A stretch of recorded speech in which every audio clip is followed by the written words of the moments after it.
was simple. So systemd tries to address this. It tries to put in some dependency management. It kind of takes a little bit, I guess, from Solaris. Solaris put in something about 5-6 years before Linux did SMF, which kind of looks similar, but it was all based around XML. It was even worse.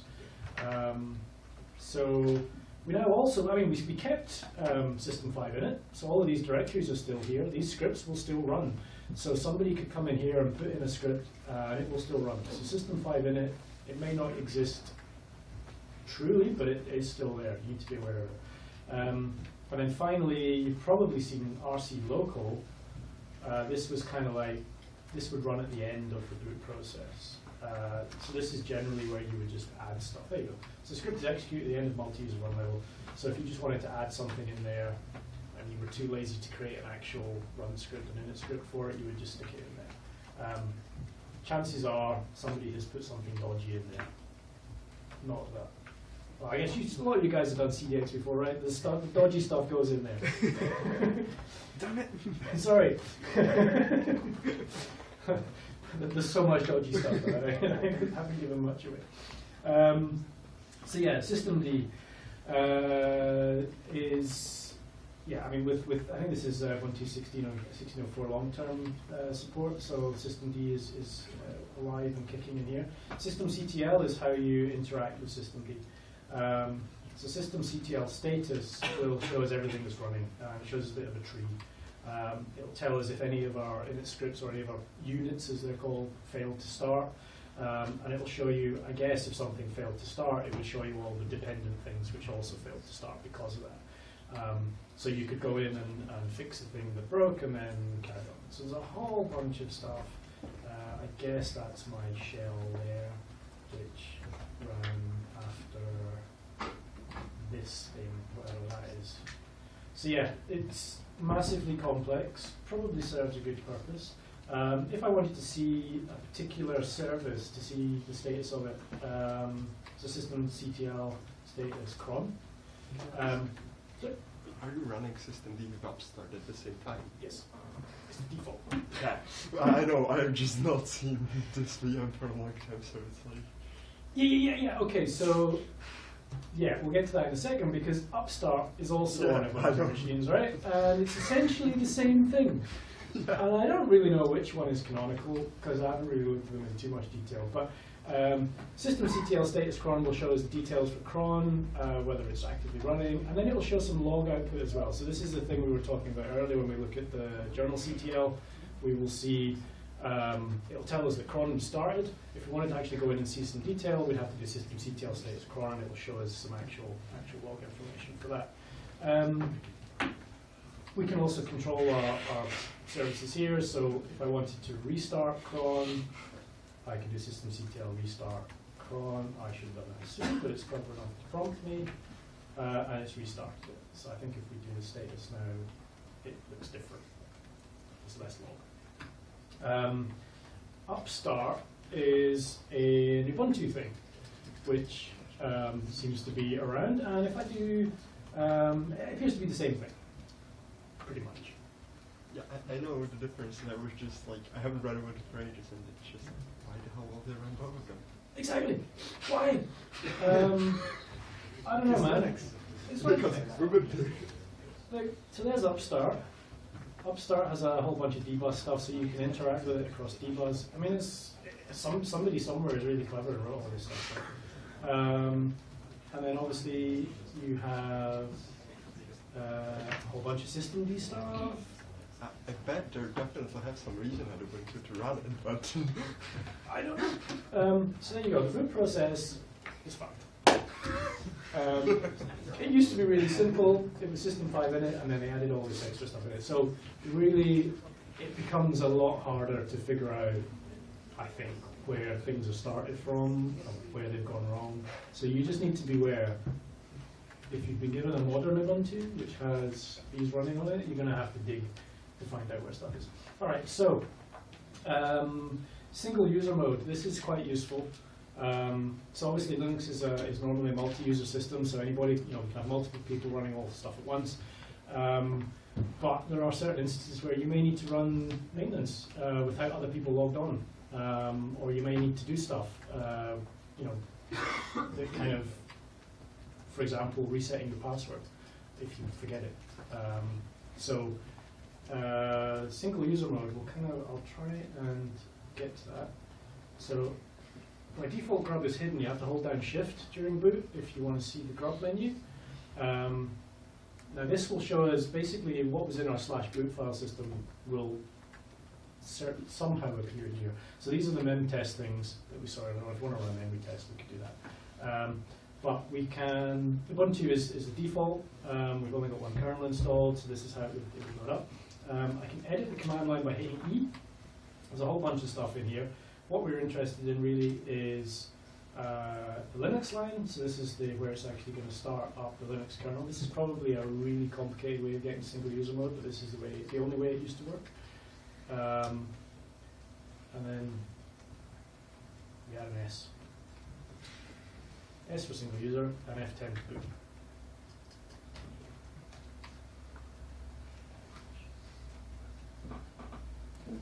And there we go. We're into single user mode. I can hit enter, and I'm now root. I didn't put a password in. I didn't do anything, right? I'm now root. So now I can reset the password for anybody.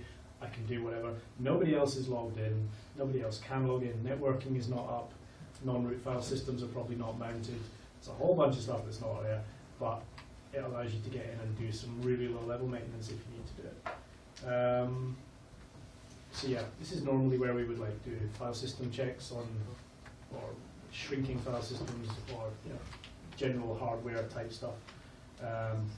Reset passwords, fix broken configs. Like if your machine can't boot, you come in a single user and fix it, and then do the thing.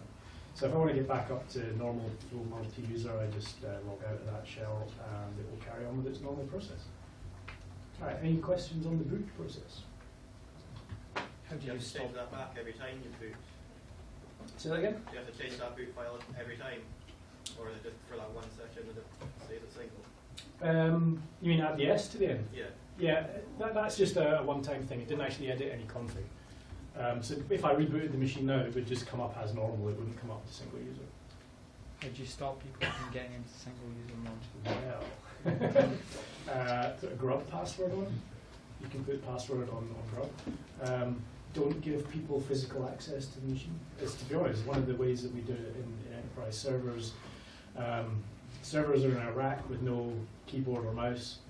We will have lights out management, but they'll be locked down, so only certain people will have access to the lights out management, which will get you onto the console, which will allow you to see a single user. Because single user, there's no network. So with no network, you can't log in. So physical access is one way of doing it, and then a grub password is another. Okay, sure. So single user can start Yes. that where he You tries. can, but by default it's not up, so you can't get in to start networking if you're not on the network. But yes, of course you can do anything, right? You can manually step through the boot process, which is something I've had to do before. Sorry, was another question? Anything on the phones? Cool, all right. So let's get back to networking. I'm going to have to join a network.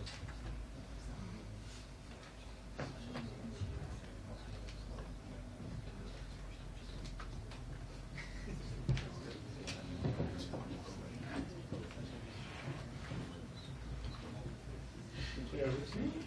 Just start the. Actually, it's too small now, isn't it? It's a little small. Yeah. That's fair. Is that where it was?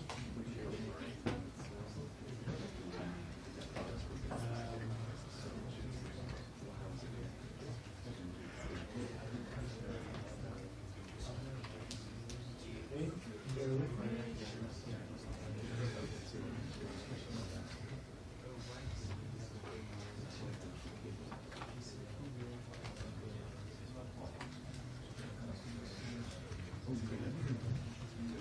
Cool, all right, so let's get going. So again, this is somewhere where they've added a whole bunch of new stuff and not taken away the old stuff. So it used to be if config was the way you would look at your interfaces. So this is how I'm used to looking at stuff. So I have config -a will show you all the interfaces that are configured. You can see the IP addresses, broadcast, address, mask, all that good stuff.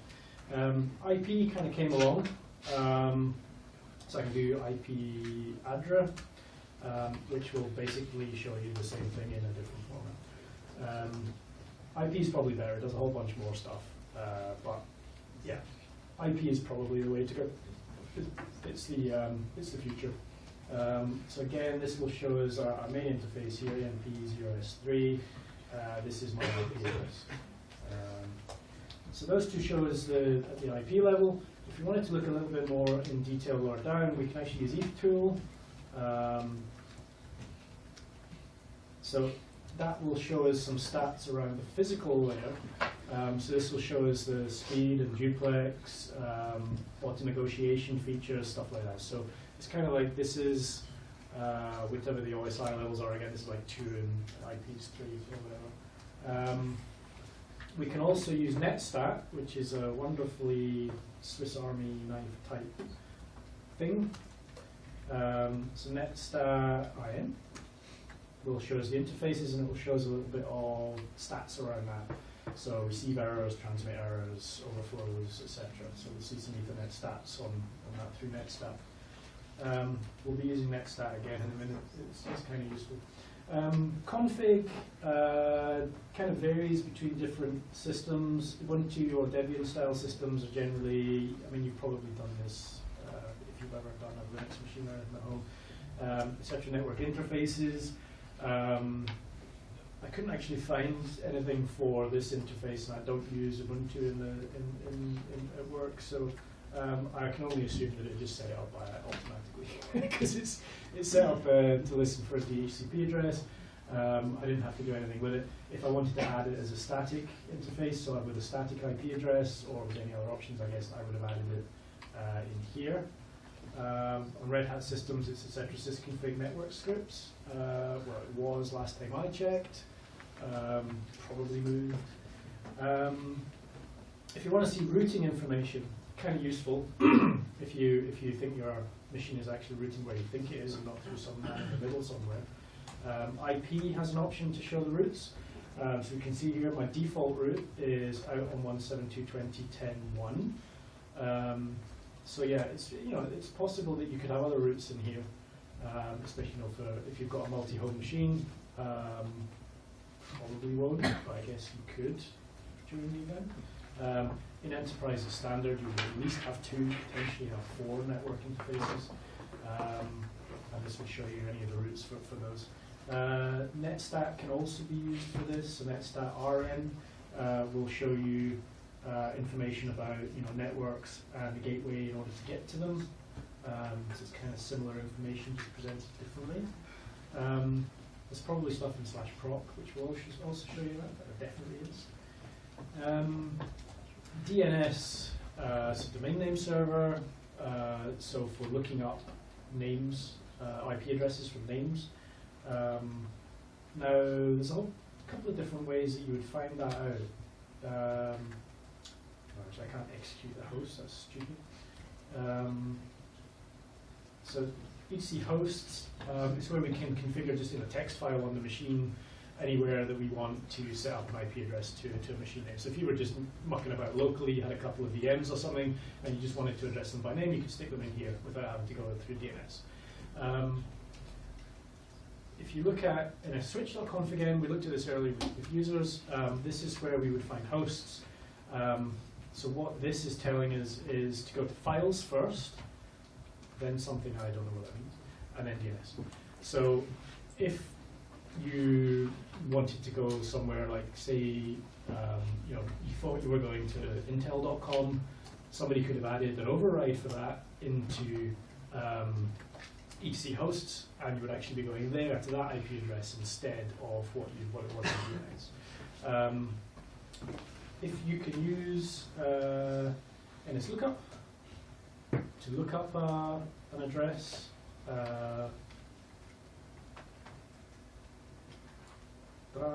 So there we go. We do NS lookup. It's going to tell us what the addresses are. So obviously www.intel.com is actually on Akamai. There's a bunch of IP addresses for it. So there's also dig, but that may have been deprecated. So dig is another way of looking at DNS records. For a long time, whenever you used NS lookup, it said this has been deprecated, use dig. And then it's not there anymore, so I presume they decided deprecation wasn't good. They just keep everything. So dig has a whole bunch of other options, allowing you to look at your DNS. Monitoring. PIM is one of the most useful tools around. It's kind of simple. It'll send an ICMP echo request, which is not technically TCP. It may be blocked, so you might find that stuff doesn't ping that's actually up. A lot of routers will actually block out ping. So I can ping this guy who I've been working on yesterday. Anybody play Screams? Look it up, man. Look it up. It's cool. And we're getting a ping back from that machine. Traceroute kind of uses ping with an ever-growing time to live. So what ping? So a ping packet will have a time to live, which is how many hops, how many network hops it's allowed to do before it dies. And what Traceroute will do is it will send out a ping with a time to life of 1, and then of 2, and then of 3, and then of 4. And then it will print out each one. So it will tell you all of the routers along the way to your destination. So if I traceroute this guy again,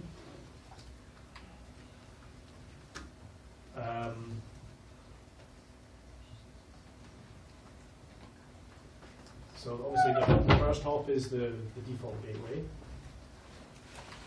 The second router on the way was filtering ICMP requests.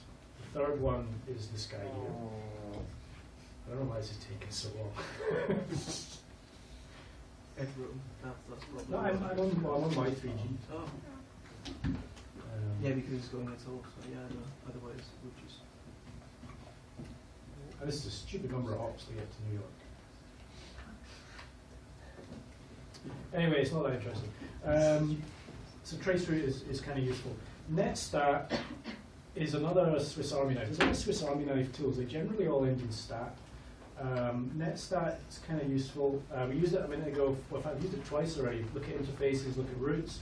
We can also just run Netstat itself. And it will show us all of the TCP connections that are in flight. Go Mac. And it will show us basically the various states of TCP. Have you covered TCP in any of your courses? I guess possibly a little bit. So it'll show you various stages of like, SYN, AC, and all that stuff. It'll show you, generally when I've used it in the past is when we've ended up with stuff that doesn't get terminated properly. There's like, can't remember, there's like a state it goes to in the teardown of the TCP connection, and sometimes these can get left behind and then they can basically swallow up all the sockets. So anyway, Netstat itself, without any options, is kind of useful. LSOS is again useful. It's open LS. You may have root to nope.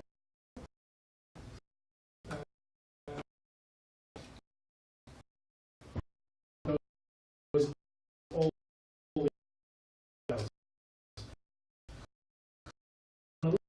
Linux is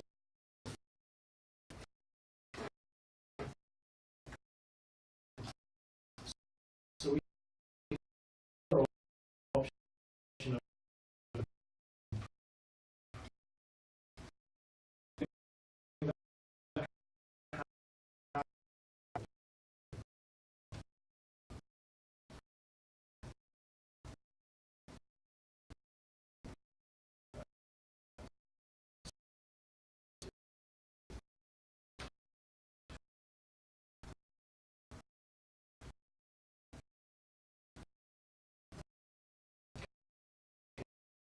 keys we're going to use to